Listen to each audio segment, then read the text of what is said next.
This is a Power 98.7 podcast. Now we're talking. Subscribe to Power 98.7 podcasts in iTunes or wherever you get your podcasts. There's more on power987.co.za. We are joined on the line by Koena Marara Moabelo, who is a governing body member of a township school in Bloemfontein. Koena will be speaking to us, about just the barriers that impede learner academic achievement in township schools. And I said that in just a few weeks back, we were talking about this whole notion of the comparison, if anything, of private schools and township schools and so on and so forth. And the reality is that, at least not the reality, but the perception, or maybe it is a reality, is that, township schools, they don't offer much. People who take their kids to township schools are doing that because they simply have no other choice. But is it that? And joining us on the line, as I did say, Koena Marara Moabelo, to talk to us about just the experience as a township teacher in South Africa. Koena, good morning and welcome to Power Up. Very, very, very good morning, Abdi Kabelo. How are you? All right, you're speaking to Koena. Oh, Abdi Koena, how are you? No problem. I'm all right, Koena, and thank you very much for coming through to talk to us. So, you've been teaching for 5 years? Yes, sir. And, have you always wanted to be a teacher? To be honest, I was not. I liked the first part of your introduction where you said generally parents will not send their kids to township schools for obvious reasons. When I was in K-12, normally your teachers would advise you against joining the profession. The same people who are in the profession will guard against it and tell you about the first thing will be the perceived low salary levels. Understandably so, when you are older, you have bigger and a wider pool of responsibilities. So your financial resources are thinly spread. But even the horrible working conditions under which they worked and under which we learned kind of discouraged us, even as kids, to join the profession. And I remember one article that was written, or an essay written by Professor Jansen in 2013, where he highlights some disturbing differences between township schools and your Afrikaner schools. In the Afrikaner schools, you have these highly qualified teachers who exhibit high levels of passion. Whereas in our schools, you will still experience some teachers coming to schools drunk, at least in my limited experience, both as a learner and in some cases as a teacher. So when you are exposed to such an environment, you automatically have or develop this negative perception about the profession. And it's going to be a lot of hard work and a lot of time before we can attract top quality young teachers teaching in the location. So it's never been my first love. So are you saying then and confirming that teaching in a township it's an extreme sport? If anything, it comes with a lot of hardships. Certainly, especially the first 5 years. This is my 5th year, but at times you feel like you are still a first timer in the profession. You still feel that unease around certain issues, but it cannot be a better profession because it prepares you thoroughly for life. Because life being always challenging. When you stay in Kasi, you can easily or relatively easily overcome certain challenges compared to someone who's had it all easy. You can acclimatize well. For example, you stay next to a tavern. So in a township, if you can go to, I always tell my colleagues that if we all went to, as teachers, to former Model C schools, all of us will perform very well compared to our teachers in the in these former model schools. When you take them to Gasi schools, they can hardly cope. Some even resort to cry because it's very difficult dealing with some of the challenges that we experience daily in our schools. You talk about lack of discipline in most cases, high levels of noise. I don't know how many times I go to different classes in my schools to scold learners against making noise because there's just no sense of direction, and you cannot blame them. The family structures, societal problems that we encounter, that lack of ambition that our but isn't it the same? I mean, I'm just thinking, if you're looking at family structure or township, is it not the same families that would effectively, depending on affordability, will take their kids to a better school, a private school or Model C school, as it were.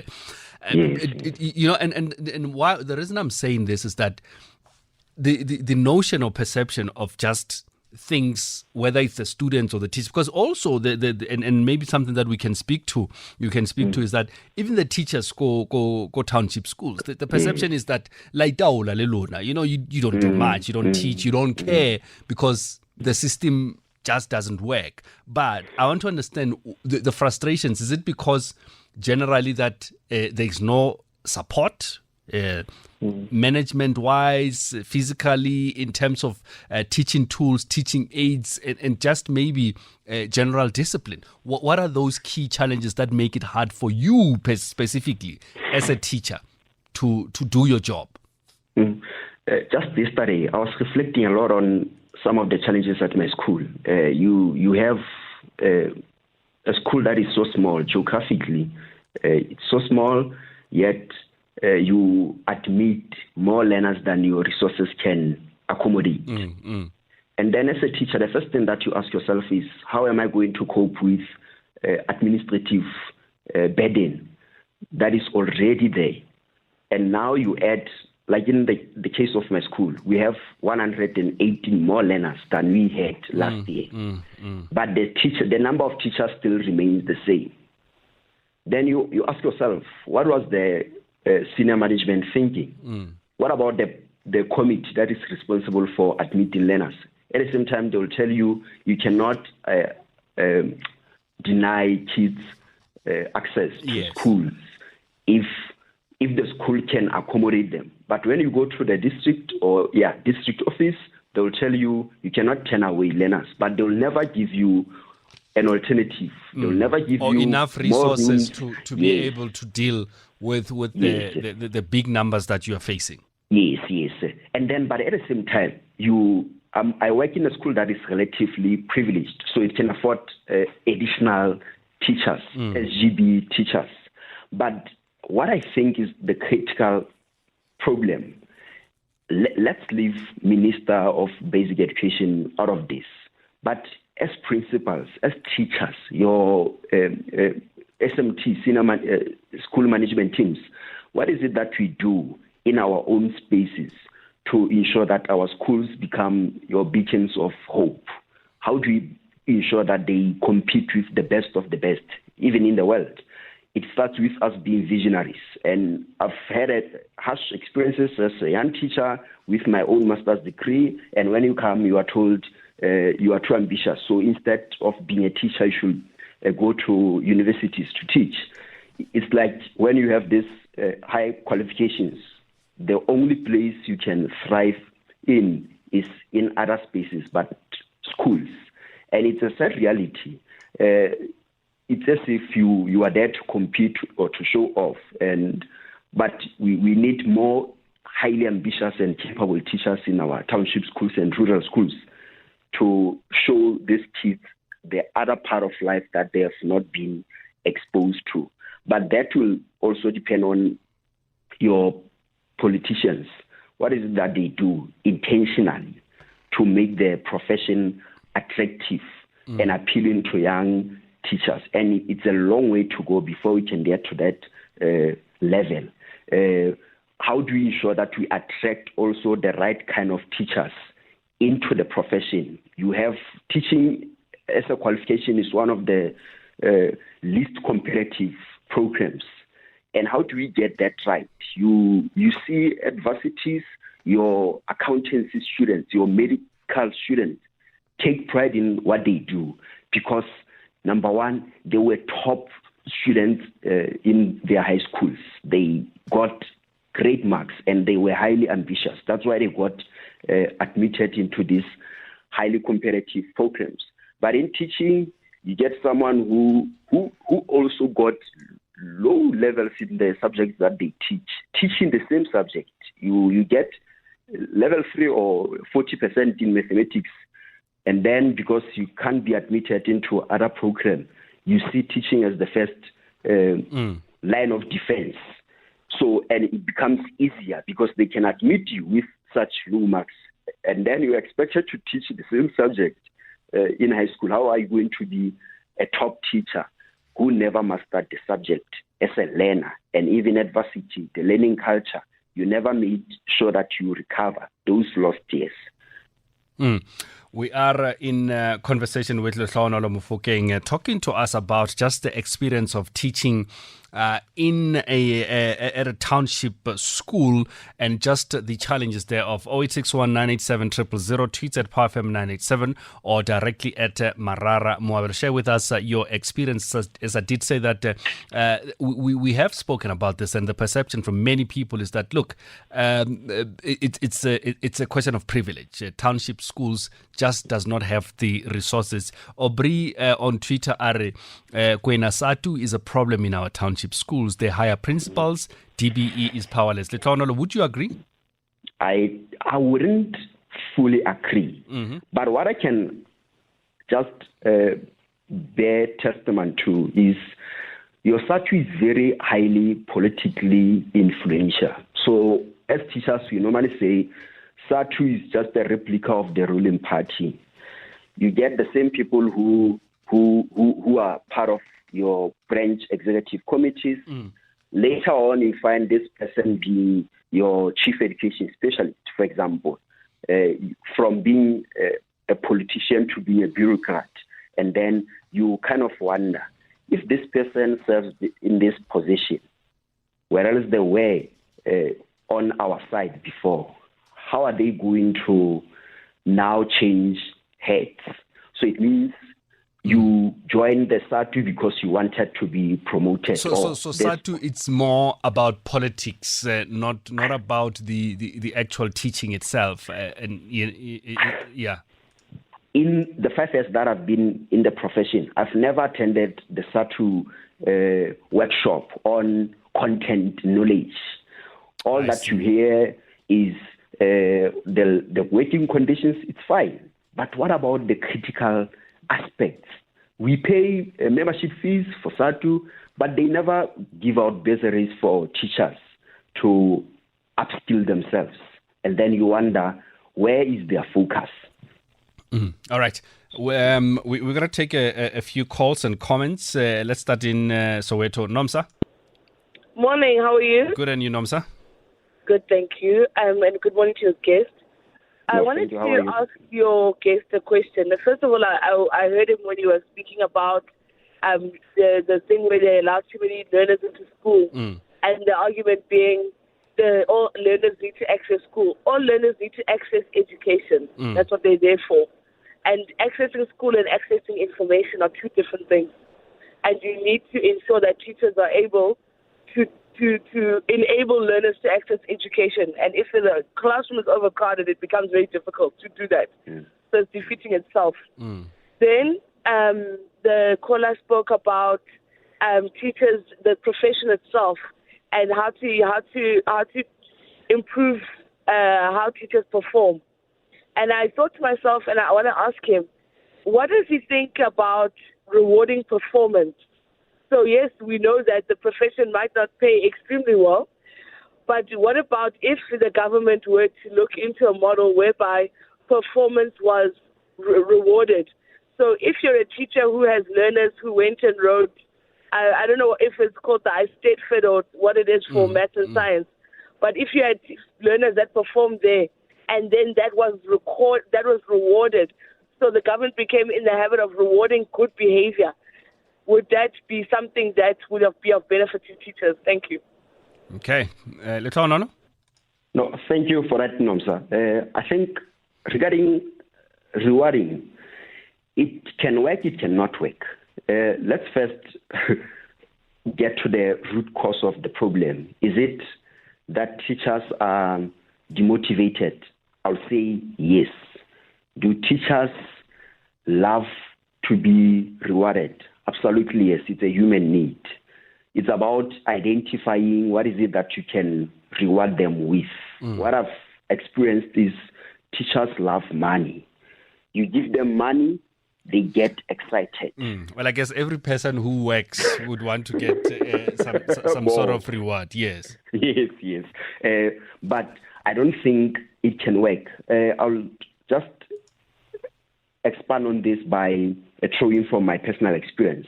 I remember when I was still at one of the graduate schools in Johannesburg, my Zimbabwean classmate said to me, in Zimbabwe, you work, you go to school even without being paid for months. And for me, that was the aha moment. It means money is not necessarily the answer to the problems that we have in South Africa. We have proven this with the highest number of, or the largest proportion of our budget going to education, but with less outputs.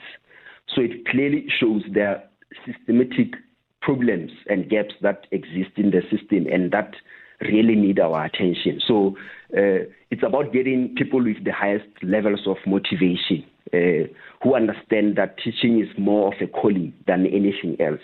So you'll push through even if you don't get enough. You'll make the best out of what you have, because life on its own has challenges. So are you going to give up when life throws you stones? Okay. You find means to do that. Okay, I'm going to try and squeeze in a few more calls before we wrap. Mabuti. Marara and your guest. Good morning. Morning. Koena, not all the teachers in public school are lazy, but the majority of teachers, they are lazy. Why? The reason is because of the management of the schools in the second manager. These people are not serious because of they are not taking their children to the public school. They are taking their children to the private schools. So that's why they don't have enough energy to make sure that these schools that always, even if the teachers they are complaining about the resources, they don't jump immediately. They take their own time. So because they know that So you are of that school of thought that people need to be forced to take their kids to those schools, parliamentarians and principals and all these people must make sure that their kids go to the same schools. In that case, they will be able to understand. No, you cannot force someone to do that. Yeah. But it was a good thing, but you cannot force somebody. Because I can give you one example. When if they say the schools will be reopened on the 15th February, in 15th February, the children must be in class. But in the public school, the children, they will be cleaning the classes. They will not be in study. They will not be studying. So I can give you one example what happened last year. Quickly. You remember last year what was happening? Because they were opening schools, opening closes. So one day they found a second manager. They say, in this particular school, the children, they are not in class. They are cleaning the school. Why is that happening? Then the second manager said, no, they're supposed to be in class. They said, no, we are saying today they are not in class. They are cleaning. Said, no, I will go tomorrow and check. They said, why are you going tomorrow and check? Because they're cleaning today. Because she knows that if they're cleaning today, tomorrow when it goes there, they will be done. You know that you will be done. You see. Okay. That is why they are lazy. Got you. Thank you very much. In Mamelodi. No. Are you guys lazy as teachers? I can't say we are lazy. I've met many teachers who are diligent.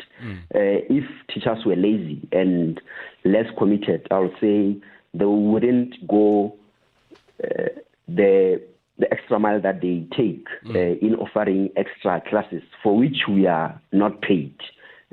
We always put our lives or on the line. You have teachers who work beyond, even on Saturdays and Sundays.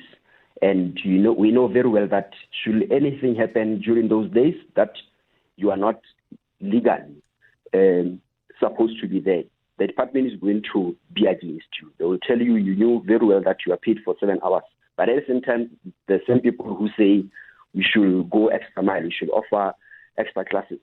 So it's I can't say we do have some pockets of lazy teachers, but in general, we have highly diligent teachers. Okay. And we just need motivation. That's okay. all. I'm going to squeeze in last one. Oslolo, go for it quickly. We're out of time.